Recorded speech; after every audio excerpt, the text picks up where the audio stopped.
हम वही कोशिश कर रहे हैं भारत स्वाभिमान की तरफ से।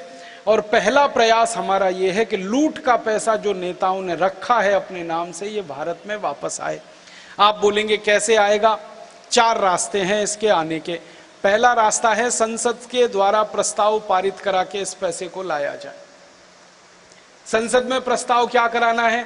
एक लाइन का प्रस्ताव कराना है कि जो धन भारत के नेताओं ने लूटा है पिछले 62-63 साल में, वो धन भारत की राष्ट्रीय संपत्ति है। और राष्ट्रीय संपत्ति के लिए नियम यह है कि वो राष्ट्र की बैंकों में ही रखी जा सकती है। विदेशी बैंकों में रखना उसके लिए कानूनन अपराध है। तो हम संसद से ये प्रस्ताव पारित कराना चाहते हैं। इसके लिए परम पूजनीय स्वामी जी रात दिन प्रयास कर रहे हैं। आज सवेरे मेरी फोन पर उनसे आधा घंटे चर्चा हुई। इस विषय पर बहुत सारे एमपी से बात चल रही है, प्रधानमंत्री से भी बातें हो रही हैं, अलग अलग लोगों से बातें हो रही हैं। किसी भी तरह से ये संसद में प्रस्ताव आए, और ये प्रस्ताव जिस दिन संसद में आएगा तो आपको सूचना होगी, जानकारी होगी। आप जरूर देखना टेलीविजन पर, और आप ये देखना कि इस प्रस्ताव का विरोध कौन कौन हरामी नेता कर रहा है।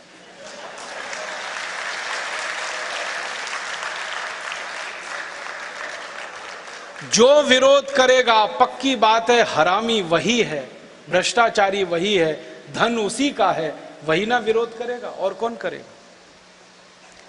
जब हमको पता चल जाएगा कि ये विरोध कर रहे हैं प्रस्ताव का, तो हमारा संकल्प है कि हम उनके चुनाव क्षेत्र में जाएंगे और उनकी सारी पोल खोलेंगे कि 20 साल पहले इनके पास टूटी साइकिल नहीं थी, बाप दादों का छोड़ा हुआ 1 रुपया नहीं था, आज हजारों करोड़ इन्होंने स्विस बैंक में रखा, आया कहां से?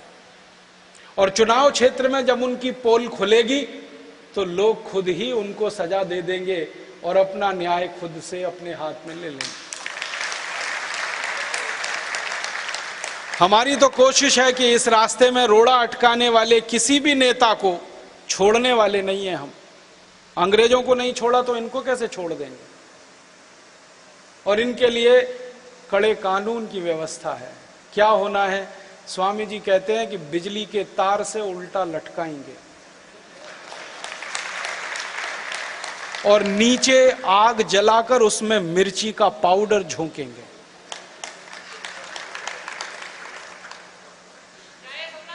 होगा। आप और मैं जब एक साथ मिलकर खड़े होंगे तो सच होगा।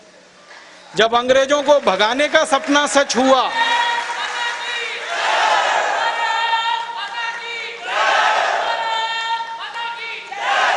जब अंग्रेजों को भगाने का सपना सच हुआ, तो इन काले अंग्रेजों को भी भगाने का सपना सच होगा।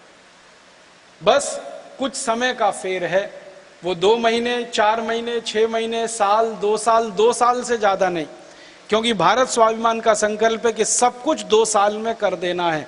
अनंत काल के लिए इसको लटका कर नहीं रखना है।